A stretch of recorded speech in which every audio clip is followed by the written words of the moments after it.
వ్యాస మహాముని ఆ యొక్క శ్రీమద్భాగవతాన్ని గణపతికి చెప్తూ ఉన్నటువంటి సమయంలో గణపతి ఈ రోజుతో పూర్తి చేశాడట. ఈ శ్రీపంచమి తిథికి పూర్తి చేయడం జరిగింది ఆ యొక్క శ్రీమద్భాగవతాన్ని. కాబట్టి ఈ వ్యాస పంచమికి శ్రీపంచమికి విశేషం ఏంటి అంటే సరస్వతీదేవి యొక్క జన్మ తిథి అసలు ఈ పంచమి అనేటువంటి తిథి.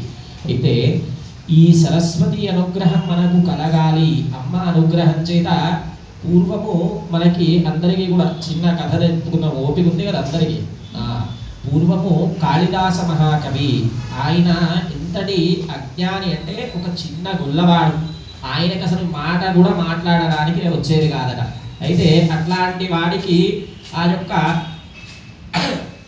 ఉజ్జయినిపుర మహాసంస్థాన మహారాజు గారి యొక్క కుమార్తెకి అక్కడ ఉన్నటువంటి మంత్రి ఆ గొల్లవాడి పిల్లవాడిచ్చి వివాహం చేస్తారు.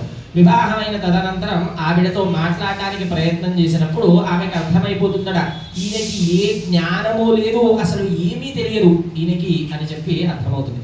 అయితే ఆవిడ వెంటనే చెప్తుంది, నాయన నీకు జ్ఞానం కావాలి, విద్య కావాలి కదా, నీకు నేను ఒక ఉపాయం చెప్తాను విను. ఇక్కడ ఉజ్జయినిపురాన్ని పాలించేటువంటి తల్లి ఆ యొక్క మహాకాళి, గడకాళి అంటారు ఉజ్జయిని దేవి. ఆ కాళీపర దేవత ఏం చేస్తుంది, ఉజ్జయినిపుర పట్టణాన్ని మొత్తాన్ని తిరుగుతూ ఉంటుందట.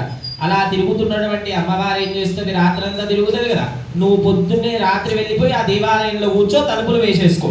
అమ్మవారు వస్తే నువ్వు ఏమని అడగాలి, కాళీ విద్య. అయితే ఆయనకి కనీసం విద్య అని కూడా పలకడం రాదు, కాళీ ఇద్ద, కాళీ ఇద్ద అని పలికేవాడట.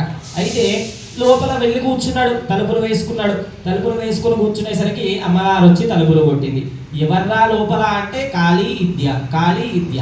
ఎంతసేపటికి తలుపులు తీయడు. అమ్మవారు అనుకుంటుంది, ఆయన అనుకుంటాడు ఏమని, నేను తలుపులు వేసేసాను కదా, అమ్మవారు లోపలికి రాలేదు, నేను బంధించేశాను అని చెప్పి ఆయన భావిస్తాడు.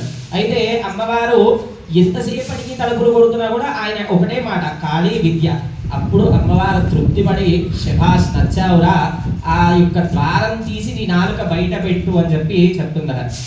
వెంటనే ఆయన ఏం చేస్తాడు, తలుపు చిన్నగా తీస్తాడు, మొత్తం తీస్తే లోపలికి వచ్చేస్తుంది కదా అమ్మవారు, అది కూడా తెలియదు, ఆయన అంత అమాయకుడు. అయితే ఆ కొద్దిగా తీసి అక్కడి నుంచి నాలుక బయటికి పెడితే ఆ నాలుక మీద అమ్మవారు బీజాక్షరాలు రాస్తుంది. ఆ బీజాక్షరాలు రాసిన వెంటనే అమ్మవారి యొక్క స్తోత్రాన్ని, శ్యామలా దండకాన్ని చెప్తాడు. ఎక్కడ నుంచి అమ్మవారైతే ప్రారంభమవుతుందో, జయ జననీ సుధామణి ద్వీప మధ్యకల్పద్రుమాకల్ప వాటార వాసప్రియ కృతి వాసప్రియ అని చెప్పి అమ్మవారు ఎక్కడ ఆ మణిద్వీపంలో ఏ విధంగా ఉంటుంది అనేది మొత్తం చెప్పి ఆ దండకాన్ని పూర్తి చేస్తాడట. అంటే అమ్మవారి అనుగ్రహం ఎట్లా ఉంటుంది అంటే ఏమీ రానటువంటి వాడిని కూడా మహాకవిని చేస్తుందట. అంటే అంత జ్ఞానాన్ని ఇస్తుంది తల్లి. ఆ యొక్క కాళీపర దేవతా స్వరూపంగానే ఉండేది సరస్వతి. బ్రహ్మ విష్ణు మహేశ్వరుడు, బ్రహ్మదేవుడు సరస్వతీదేవిని తన నాలుక మీద పెట్టుకున్నాడు. శ్రీ మహావిష్ణువు ఏం చేశాడు, తన హృదయంలో భాగాన్ని ఇచ్చాడు అమ్మవారికి. అలాగే పరమేశ్వరుడు ఏం చేస్తాడు, తన శరీరంలో సగ భాగాన్ని ఇచ్చి ఆవిడ అర్ధనారీశ్వర స్వరూపాన్ని ధారణ చేస్తాడు. కాబట్టి మనకు కావాల్సింది ఏంటి అంటే నమ్మకం, భగవంతుడున్నాడు అనేటువంటి నమ్మకము చేత మనం ఏ పని చేసినా అది సత్ఫలితాన్ని ఇస్తుంది.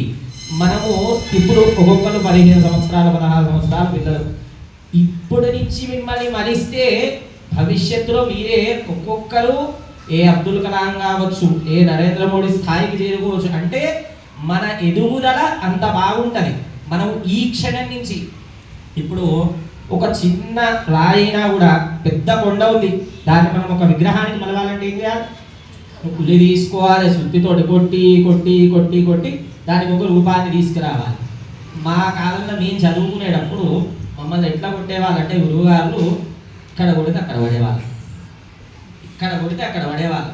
ఇంకా మేము చదువుకునేటప్పుడు ఒకటే పూట భోజనం, మధ్యాహ్నం మాత్రమే భోజనం, రాత్రి పూట మేము ప్రసాదం, అమ్మవారికి దేవాలయంలో ఏదైనా ప్రసాదం పెట్టుకుంటే అది తీసుకుని ఉండేవాళ్ళం మేము చదువుకునేటప్పుడు.